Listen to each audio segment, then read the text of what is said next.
Test 1 2 3. Amir.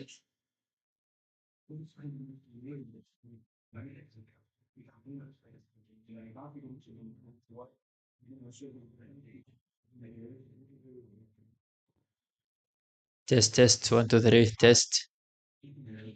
All it's okay.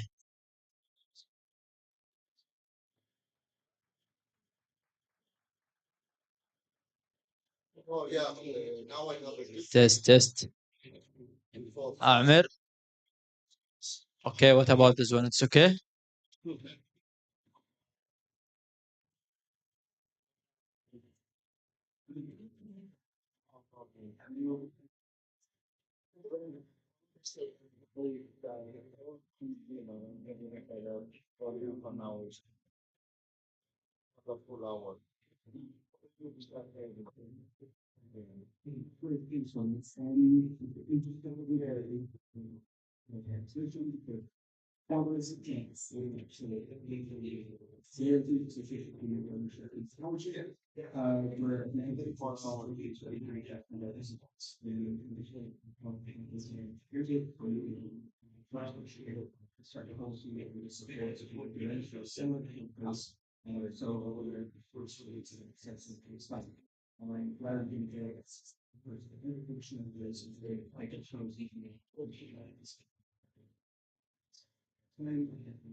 Hello? Yes. Hello, everyone. Thank you to be here. Today we are in this panel talking about conservation and climate change. Humanity face a dual climate urgency, drastically reduce its greenhouse gas emissions while removing excess carbon from the atmosphere. Even if the use of fossil fuels were ended, the world would not be able to stop the climate phenomenon unless it actively conserves nature and its biodiversity, an extraordinary source of nature-based solution to mitigate climate change. Humanity was a very short time to act. While conserving and restoring nature accounts for about 30% of the recurrent climate action effort, these solutions, which are by far the most cost effective, receive less than 3% of all global climate finance. Natural climate solutions are at the heart of conservation. These are actions that conserve, restore, or enhance the use of management of ecosystem while maintaining their capacity to absorb and store carbon from the atmosphere. These solutions also provide a range of additional benefits, filtering fresh water, providing better health, that other approaches to climate change do not. Conservation must therefore be understood as a multidimensional phenomenon capable of impacting on environment, social, economic, and cultural dimensions. For this panel seeks to bring together representatives from the public, private, and civil sectors to raise the challenges facing the conservation of strategic ecosystem for climate change mitigation in the face of Paris Agreement. To start, we have here Carlos Duarte from CORDAP. So, Carlos, please, the floor is yours. Thank you very much. I'd like to first thank the audience for joining us today and also the Mary Foundation for hosting this important panel. And I'm a marine scientist with the University of Science and Technology, but also I collaborate with the Red Sea Global. And, Sonia mentioned I'm the executive director of CORDAP, which is a global platform to advance the science and technology required to conserve and restore coral reefs. So I understand the role of nature-based solutions in climate, and also that role has been recently emphasized by being connected with the global biodiversity goals. So last year in Montreal, the Coming Montreal Global Biodiversity Framework was agreed upon by nations, which is sets the goals of biodiversity for the decade. And then within the many goals, then there's a particular call to governments to activate nature-based solutions to the maximum of the ambition possible, because those are solutions that contribute to climate action, but at the same time, they generate biodiversity benefits. And nature-based solutions can be defined as actions. Tony already described what they are, but I define them with my colleague Bill McDonough as actions that decarbonize the atmosphere to recarbonize the biosphere. So nature-based solutions remove excess greenhouse gases already present in the atmosphere, particularly carbon dioxide, and then convert those gases into life and biodiversity. So obviously we're getting to a double benefit from the same action. And in fact, life is not just a carbon storage. Life also performs multiple functions that contribute to climate change adaptation, like coastal protection or even buffering extreme events and providing food security. And therefore, the investments in nature-based solutions generate a cascade of benefits across biodiversity, climate mitigation, climate adaptation, and also multiple sustainable development goals. So basically, wanted to contribute, and those nature-based solutions that contribute to advance both our conservation and climate goals can be activated anywhere from the ocean to forest to also even urban environments. So I believe that we have lost about 50% of the natural capital that supports the key functions upon which human well-being depend, and then rebuilding this natural capital can really be advanced through deploying nature-based solutions. Thank you. Thank you, Carlos, to talk that this is true. Nature-based solutions are more than decarbonization, and not all the people knows about this. Now we can have the pleasure to talk with Dr. Mariam Ficociel. She is the Chief Governance Officer in Resi Global. Thank you, and thank you for having me here today. So, for those of you that don't know Red Sea Global, we're one of the projects of Vision 2030 that is trying to diverse the economy away from oil into four new sectors: culture, entertainment, sports, and tourism. We focus on seaside tourism, and we're 6 years old. We've been building eco tourist destinations. We started off with an ambition to be sustainable, but we've quickly moved into regenerative tourism being the only way that we can really sustain and also give back to the environment. So we have opened our first resort. We're 100% off the grid, so completely powered by renewable energy. And we have a commitment that we are inspired by nature but led by science. So we work very closely with institutions, including KAUST, King Abdullah University of Science and Technology, to make sure that everything we do respects the natural habitat that we're in.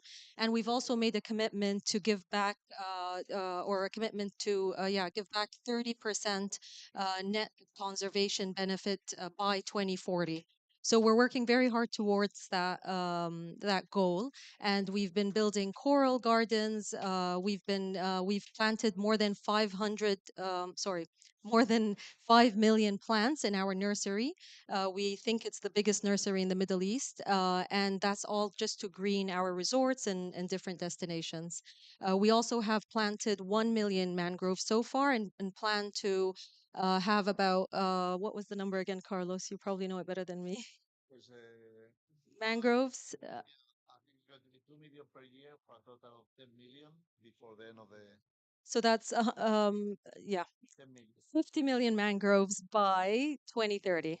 That's right. I'll stop there, and yeah, I'm really excited to have a conversation with the wider audience. Yes, thank you.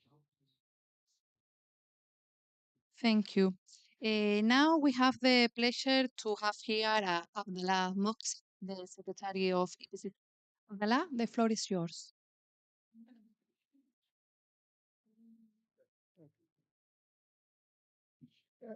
Thank you very much, dear Sonia. Uh, I am delighted and honored to have the privilege of addressing this event on conservation and its essential role in addressing climate change. In July, the IPCC completed its sixth assessment cycle, the most intense cycle in the history of IPCC. 35 years of IPCC, it was the most intense with 8 reports. For the first time in the history, 3 special reports. One of them about climate change and ocean, another on climate change and land, and also a special report 1.15. But let me highlight that this is the first time you have special report related to land and ocean, which are a little bit connected to biodiversity. And this is something we should highlight. So coming out from the sixth cycle, IPCC emphasized the systemic change is required to achieve rapid and deep emission reduction and transformative adaptation to climate change. This is unprecedented in terms of scale. This is also scale is very important. However, feasible effective, and low-cost actions for climate action are already available, with conservation offering some of the largest share of economic mitigation potential. So the hope is there. There are some solutions. The IPCC assesses that maintaining the resilience of biodiversity and ecosystem services at a global scale depends on effective and equitable conservation of about 30 to 50% of Earth's land, freshwater, and ocean area. This is very important. And this, combined with targeted management to adapt to unavoidable impacts of climate change, could reduce carbon uptake and storage if global warming is limited. So this is what is requested. Conservation as a solution to climate change comes with many co-benefits: enhanced ecosystem services, economic returns, poverty reduction, and improved livelihood, and others. With this, we are converting climate change in climate chance. No, integral to all of this is cooperation and inclusive decision making with indigenous people and local communities, and the recognition of the inherent rights of indigenous people. Local knowledge is becoming more and more important in the process. As we make our way into the seventh cycle, which commenced already with its inaugural Bureau meeting in mid-November, there is an opportunity to assess the latest science on our future and what is necessary, responsible, and ethical deployment of climate action. In about 6 weeks, the newly elected chair and bureau and government, all the focal points will be at the panel, will meet in Istanbul in Turkey for the panel 60th session, IPCC 60. Here in this plenary, the IPCC will finalize decisions on the cycle structure, including the type of reports and material to be developed. That means, and this is something which is really important, some outcome from this discussion will feed this next plenary. So this is sort of added value. In closing, I would like to thank the organizer, Francisca and Mary, and all the colleague, wonderful team. I can call them beehive. They are working like bees. Okay. I would like to thank the organizer and panelists. Also, I want to thank the panelists also, to not be jealous. And also, I want excellent outcome for this side event. Thank you very much.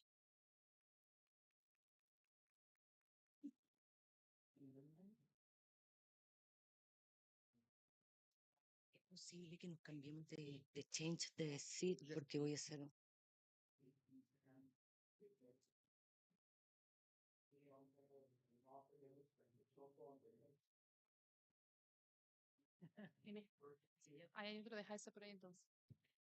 Thank you, Abdallah, to bring us the numbers, the scientific evidence in this topic, because it's very important to have this in mind in order to continue the discussion.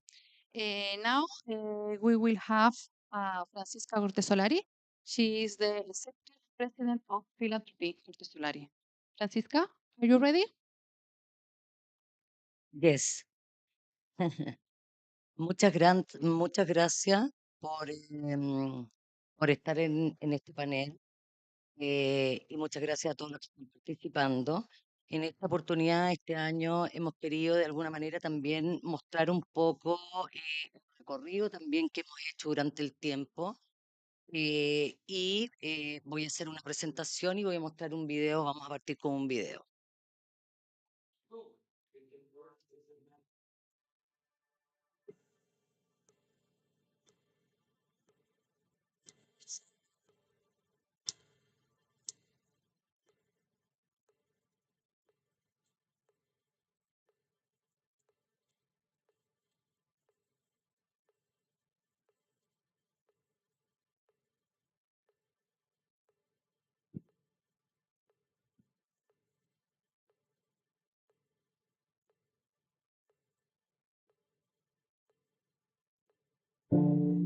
We're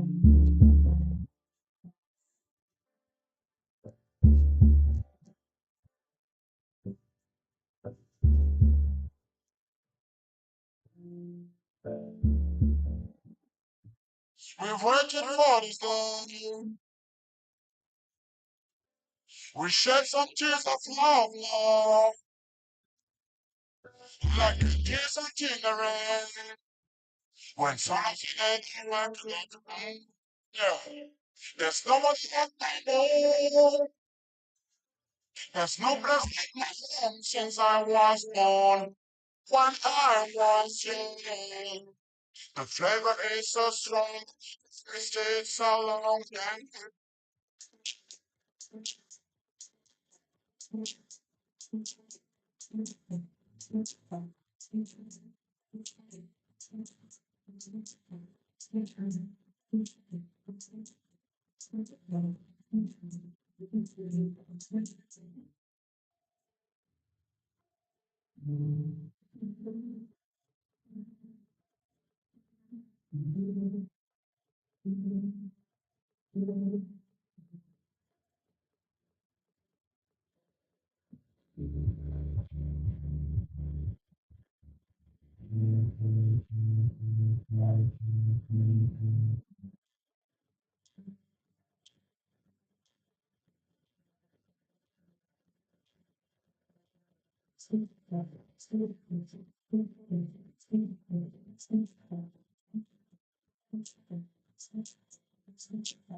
No me funciona, no me funciona. ¿Me lo van pasando ustedes? Ya. Bueno, sabemos que estamos en una crisis climática, una crisis de biodiversidad, una crisis de contaminación que finalmente resulta que estamos en una crisis de sobrevivencia para la humanidad. De ahí, como vieron en el video anterior, tenemos 3 reservas a lo largo de nuestro país, una en la latitud 22 en San Pedro de Atacama, otra reserva en la zona central, Sande, latitud 33, y otra reserva en la Patagonia en la latitud 44. Espérate, no me pasen la... ya.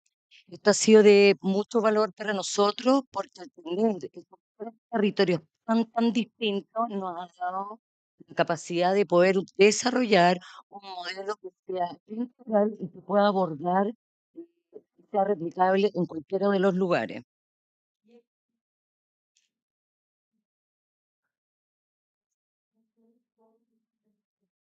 Y nuestro desafío, así como también tenemos un modelo de educación que nos ha permitido dirigirnos hacia una dirección, también nos hemos atrevido a hacer un modelo, una brújula de conservación efectiva, donde obviamente tenemos la institucionalidad al centro, luego trabajamos desde la dimensión ambiental, definiciones de planes de conservaciones, metodología de estándares abiertos.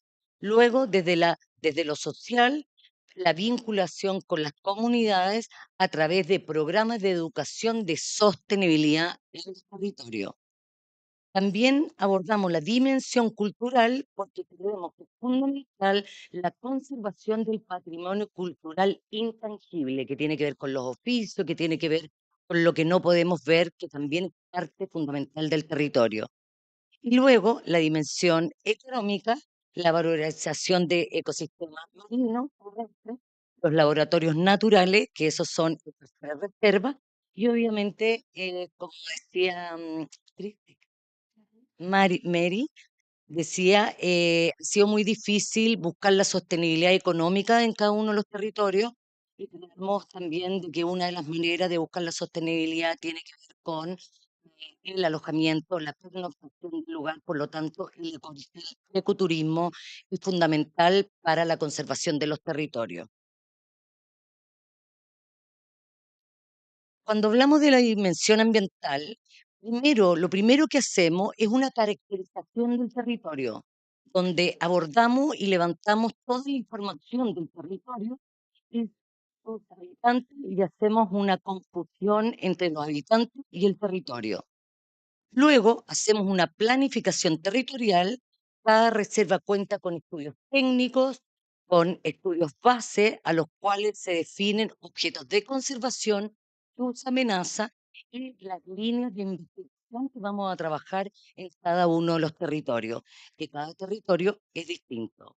Y luego la investigación aplicada, la investigación científica, obviamente, que tiene que ver con eh, papers y toda la información que nosotros podemos utilizar ahora de hacer nuestros programas y trabajar en lo social y cultural. Bueno, acá tenemos un ejemplo desde la investigación, estamos hablando desde cómo nosotros abordamos un proyecto a largo plazo. Tenemos del año 2012 al 2020, 21, 22 en realidad. Partimos primero haciendo una investigación con varias, nuestro animal emblemático en este lugar es la ballena azul, por lo tanto, toda nuestra conservación básicamente se trabaja en esta latitud en base a este animal tan carismático. Desde ahí partimos con varias expediciones, muchos papers, pero después cómo sacamos esta información hacia la comunidad. Y ahí podemos ver que en el 2015 sacamos un disco con los sonidos de las ballenas, luego en el 2016 una guía de cetáceos, y con eso vamos trabajando también en todos los lugares, pueblos, colegios, con los docentes, en cuanto a todo lo que tiene que ver con la educación ambiental, tomando este animal como un animal paraguas que aborda también todo el territorio. Entonces, para nosotros es como fundamental distinguir, para no dispersarnos, distinguir como un animal emblemático dentro del territorio. Después, desde la ciencia también, todos nuestros parques cuentan con laboratorio y con todos los equipamientos necesarios para poder hacer ciencia. Luego hablamos también la importancia de la dimensión social, que tiene primero que ver con construir la confianza en el territorio, con diálogos en las comunidades, sustentando en el respeto a las tradiciones, el respeto al ecosistema y el respeto a su cultura. Luego tomamos un compromiso con la comunidad, donde hacemos una colaboración y alianza con los agentes más importantes de cada comunidad. Luego, trabajamos con la participación de las comunidades en los programas. Representantes que son representantes de las comunidades locales deben ser parte fundamental del trabajo local a la hora de trabajar la dimensión social. Acá tenemos un ejemplo también, tenemos muchos ejemplos, pero elegimos algunos, donde en cada uno de los territorios vamos trabajando estas guías, trabajamos con flamenco, ballenas, condes, dulces, récola también, son algunos de los materiales educativos que tenemos. Este material es el que nos fundamenta, el que nos pone al servicio de los docentes, de la docencia. Bueno, aquí esta imagen la quise dejar, aunque tenemos muchas imágenes, pero aquí vemos cómo los jóvenes dentro de nuestros parques tienen ciertos desafíos también y hacemos una educación que sea súper integral, donde aborda eh, varias dimensiones también del ser humano, donde para nosotros es fundamental también el trabajo en el campo. Next. Luego hablamos de la dimensión cultural que creemos que es fundamental. Hablamos del diálogo intercultural, el respeto y la creación de de lo cultural local a la hora de diseñar los programas del territorio, es decir, la pertinencia territorial, donde vemos los oficios y todas las dinámicas que tiene que ver con las personas que viven en el territorio. Después conocer los interlocutores de la comunidad. Al final logramos hacer definición de alianzas con socios estratégicos en las comunidades para poder desde la confianza, poder desarrollar estos programas. Luego, la participación de las comunidades en diseños de proyectos. Luego, esto lo voy a presentar mañana a las 9 de la mañana, pero esto es algo súper concreto, rescatando el patrimonio inmaterial de las comunidades. Tenemos 14 capítulos que ponen en valor los saberes ancestrales y el conocimiento originario a través de sus propias voces.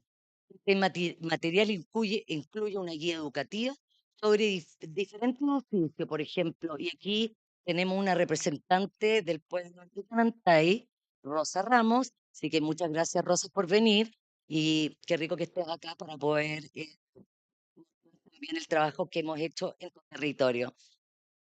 Bueno, los oficios que abarcan la alfarería, los textiles, la molienda, el adobe, el hilado, la corredera, la agricultura, la astronomía, etcétera. Next. Luego, también esta lámina es fundamental porque creemos que también todas las construcciones pertinentes tienen que ser pertinentes para el territorio. No es lo mismo las construcciones que tenemos en el San Pedro de Atacama a las construcciones que tenemos en la Patagonia. Cada construcción tiene una pertinencia y lo otro interesante que también trabajamos con geometría sagrada, como pueden ver en esa imagen. Aquí estamos en los invernaderos de la zona central, en la parte de la cordillera de los Andes, que tenemos en la latitud 33, y podemos ver que estos invernaderos lo que están haciendo hoy día, estamos potenciando mucho lo que tiene que ver con la alimentación, con la adaptación también de árboles que tengan alimento, que vienen del norte para poder ir adaptándolos a la zona central. Por lo tanto, estamos plantando árboles de San Pedro de Atacama, como el tener y el algarrobo, que ya son especies que han ido mutando al cambio climático para poder ir reforestando en la zona central, ya que nos vemos con árboles nativos, antiquísimos, que se están muriendo por la sequía. Luego hablamos de la dimensión económica, que es lo más difícil en estos 21 años, ha sido el esfuerzo más grande el poder trabajar desde la dimensión económica. Entonces, desarrollar un modelo de sustentabilidad donde obviamente el ecoturismo es parte fundamental dentro a la hora de hacerlo, de hacer y tratar de que estos lugares se puedan conservar. Después, promover la colaboración intersectorial en el territorio y luego promover la economía a escala, que es lo que estamos hablando, que tiene muchas dificultades y que estamos en busca de formas que nos den una estabilidad para poder sostener las áreas protegidas, porque finalmente las áreas de protección son básicamente esfuerzos privados. Y aquí con esta lámina termino. Cuando aquí me encanta esta lámina, es una lámina que para mí es muy importante, que tiene que ver con que tenemos que cambiar el paradigma para una conservación efectiva. Y para cambiar el paradigma también tenemos que cambiar nosotros. Entonces tenemos la primera imagen donde vemos que el ser humano se pone sobre la naturaleza y el nuevo paradigma dice, bueno, no, somos un ser humano que estamos dentro de la naturaleza, por lo tanto nosotros también estamos en peligro de extinción. Así que para cambiar el paradigma, para cambiar el cambio climático, nuestra apuesta va directamente al cambio de conciencia del ser humano. Muchas gracias.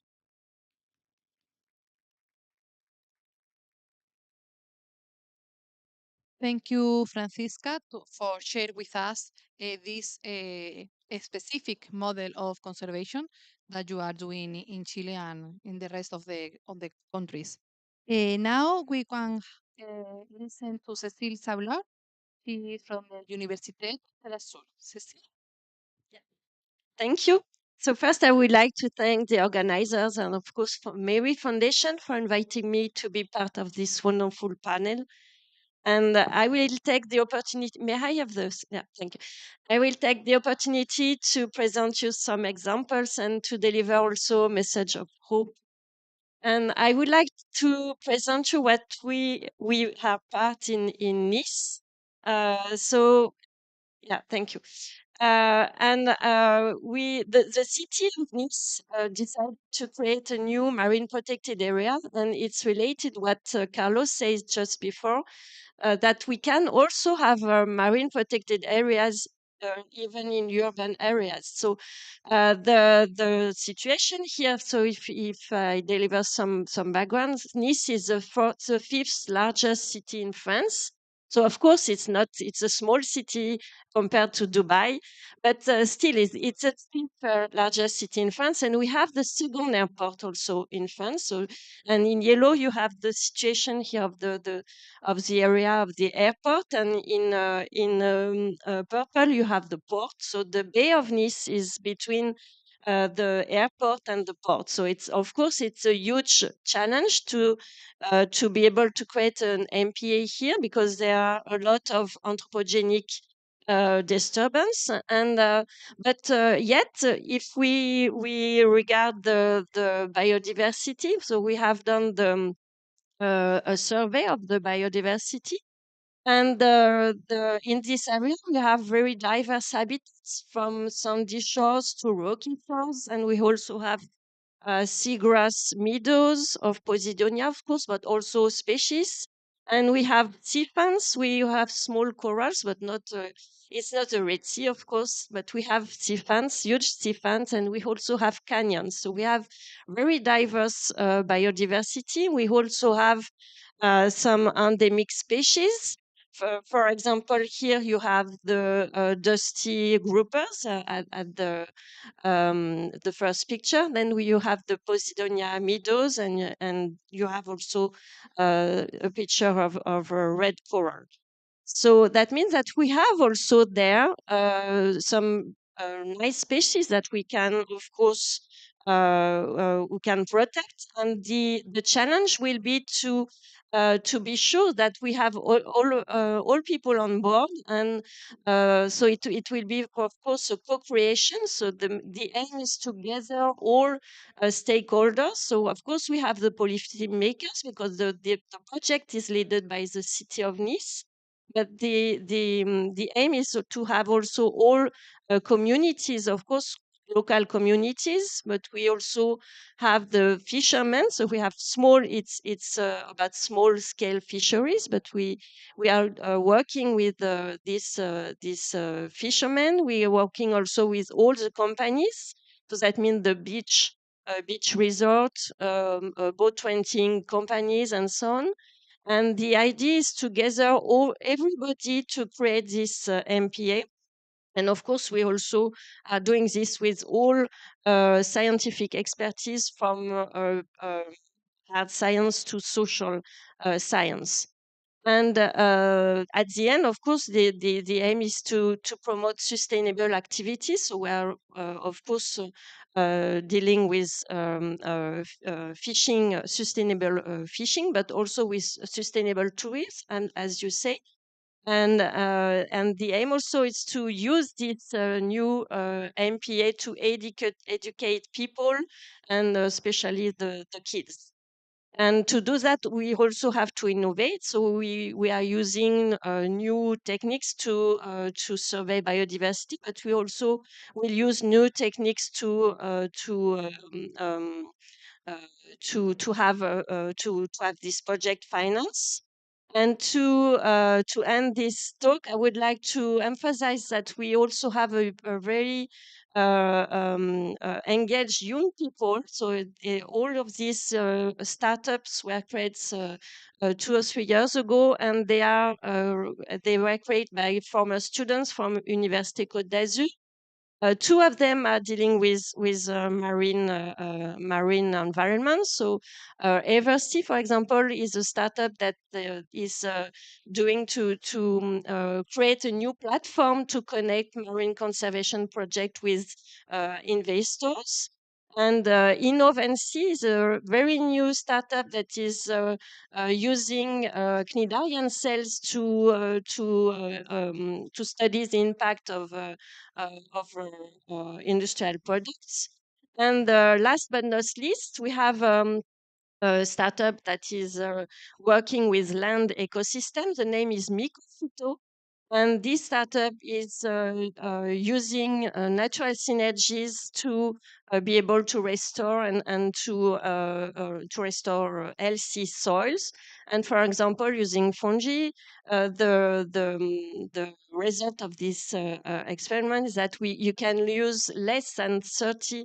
You can reduce by 30% the water consumption for to grow plants. So it's very great to have this startup. And regarding the growth of the startup, so the startup was created by 3 people and now there are 30. So it's just to show you that it's really important to have these young people on board also. Thank you very much.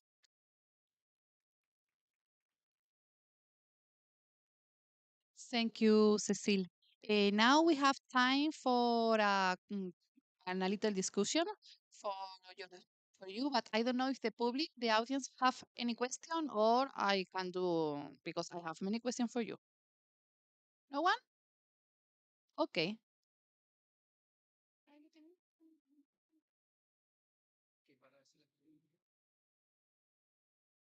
No, pero no te preocupes, no hay del público, así que las hago yo. No te preocupes. Okay. When I listen to each of you, I know that all are agree that the preserve the nature is crucial for mitigation and adaptation the climate change. But also, you are explaining that there are many challenges to do this in an effective way, in an effective conservation. So, in these terms, how do you think, or how do you think that we can move forward to have an effective conservation in many ecosystems? You talk about corals, MPN, so how we can move toward to have this conservation in more effective? What do you think? One, what do you want to start? Cecile, do you want to start? Okay. I think we have to work with all communities. So we already said that all of us. The fact is that we have to explain what will be the benefits of what we are doing, and of course, the nature-based solution are providing a lot of ecosystem services, but also socio-economical services. So and that we have to discuss that and to convince all the communities that they will gain, of course, benefits from that. Yes, Marian, your experience here, how can we move forward? Two microphones. So for us, I mean, one example that worked really well for us in Saudi Arabia is that the government had a target to have 15% of the ocean, the Saudi Red Sea coast, dedicated to marine protected areas. Just 15%, which is very small because we do have a big coastline. And so, with a number of what we did to change that really is lobbied. So, private sector, the third sector, and a lot of government institutions that believed that we needed to raise the bar on that, as well as we had at the time we were in discussions to commit to 30 by 30. And so, really, it was just a discussion with government to let's raise the bar, let's do what other countries are doing, and also to be able to commit to 30 by 30, we do have to increase it. And so we ended up really just raising that proposal, discussing it with multiple stakeholders across government and the private sector and the third sector. And we were able to achieve a better commitment, which is now 30% of all the Saudi Red Sea coast will be marine protected areas. So I do think, I mean, it comes down to conversations, lobbying, positive lobbying with all different stakeholders to kind of bring them to the other side and convince them of the importance of it and what it means and the greater good for the country.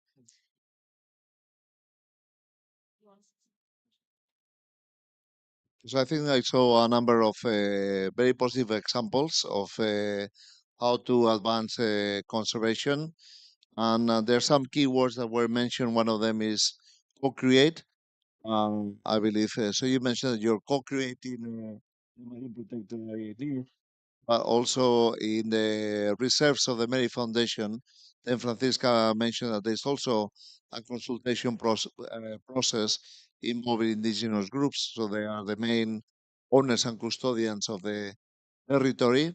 Because at the end, it's about creating benefit for every stakeholder. So you need to create, we have discussed already the importance of conserving and restoring natural capital, but you also need to create social capital. And social capital, for instance, the Red Sea project, is very close collaboration with the communities within the boundaries of the project to advance their education, to generate employment, and to also open their portfolio of opportunities to a sector that, as Dr. Maria mentioned, did not exist before, which is employing in tourism, employing in hospitality, but also all of the array of job opportunities that are organized around that, including also being stewards of nature, which is very consistent with their values because at the end it is their land, it is their oceans, and it is their ancestral territory. Then you also need to create economic capital because without economic capital, then the efforts required to grow social and natural capital don't work. It's about co-creating towards an aim to sort of impact positive impact in those three components of capital. So I think that's a theme that we've seen here, and I would like also to add comments on the work that the IPCC is doing. That last year, for the first time, the IPCC and the IPBS were mandated to work together. So the IPBS is the advisory body to the Convention for Biological Diversity in terms of science. So it's the equivalent of IPCC for Convention of Biological Diversity, and they had always worked separately. So last year there was the first joint report I was part of. Then I think that was very important in mapping out how some particular actions of climate action do generate significant biodiversity benefits.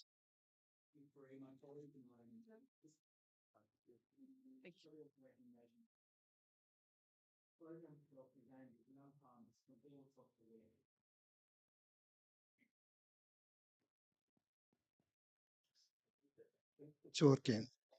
So yes, uh, thank you for this comment, and also I want to go back to this excellent two presentation. First one was about the research and the concept approach presented by Francisca, and also what was presented by colleague here. And coming from IPCC, as you know, IPCC is not doing research; is assessing research. My appeal to you is already to try to publish all your research, because automatically, if they are published in next cycle, the drafting team of IPCC report have the obligation to assess this research and to include them. Why? It is about, there are success stories and operational success stories and practical success stories and also research success stories. And you should share them. So you can use the IPCC process canal to share the information because our assessment reports are well, you know, distributed and are attractive. So also what your colleague said about collaboration, and it was highlighted even without collaboration you can do nothing. And I think this is the two intergovernmental panel, IPCC and PBES. And I am happy to inform you that the first time I invited the IPBES to attend our plenary, coming plenary in Istanbul. Of course, we are two intergovernmental panel. We have not exactly the same approach because our assessment is following 10 steps. But for it is the first time you are trying to work together as a tandem. And this is something which is really excellent. And this really will install a sort of benefit. So please publish, please, even if you are not publishing, any expert in biodiversity by self-declaration can receive our draft and to send comments, improve our assessments.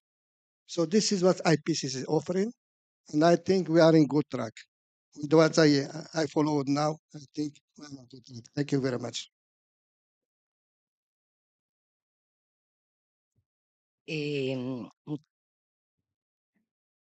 Muchas gracias por todas sus respuestas. Creo que en conjunto las respuestas se van como alineando y en realidad como que nos damos cuenta que la problemática es la misma.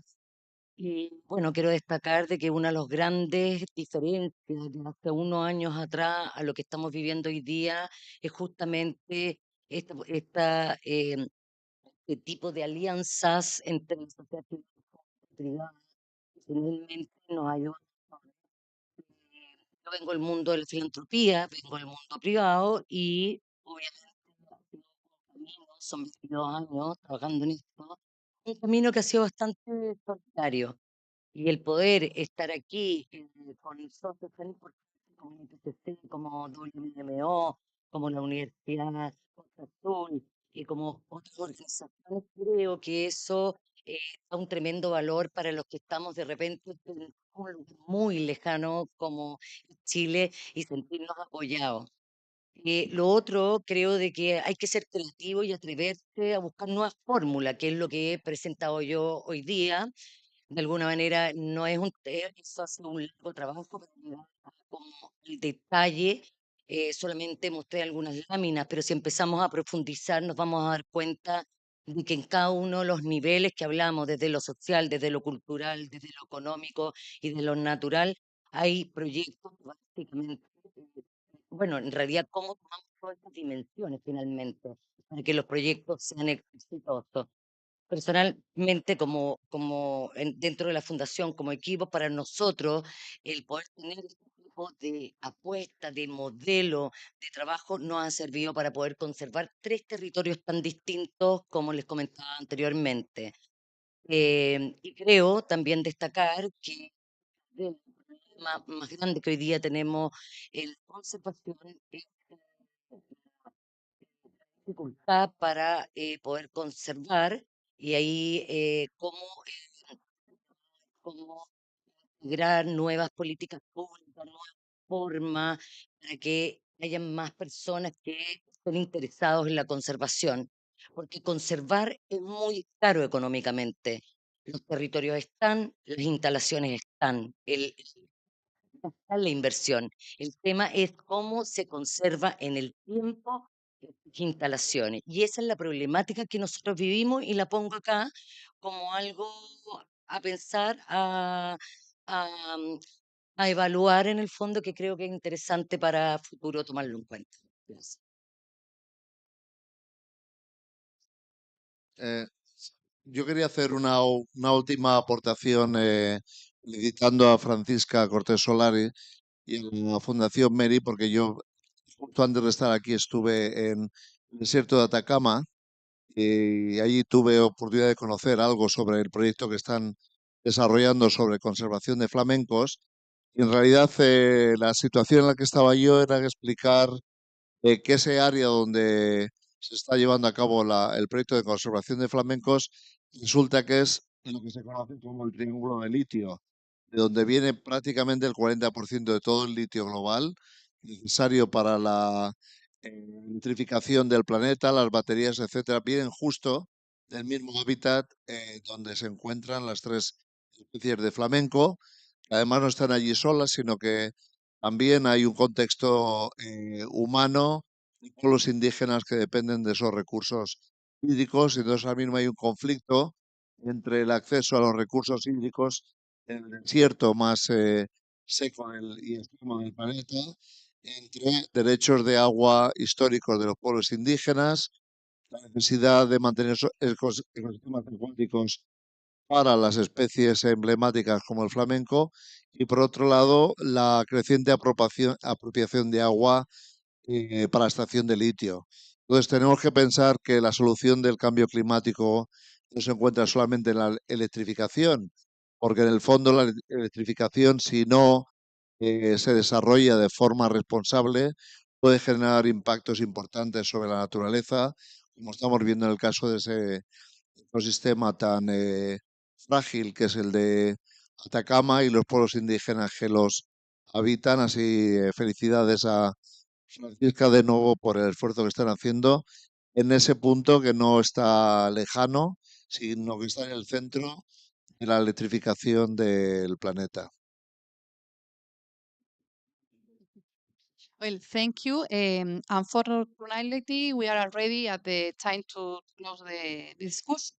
So I can only thank you for to be here for this discussion, and I hope that we can see in another opportunity. Thank you.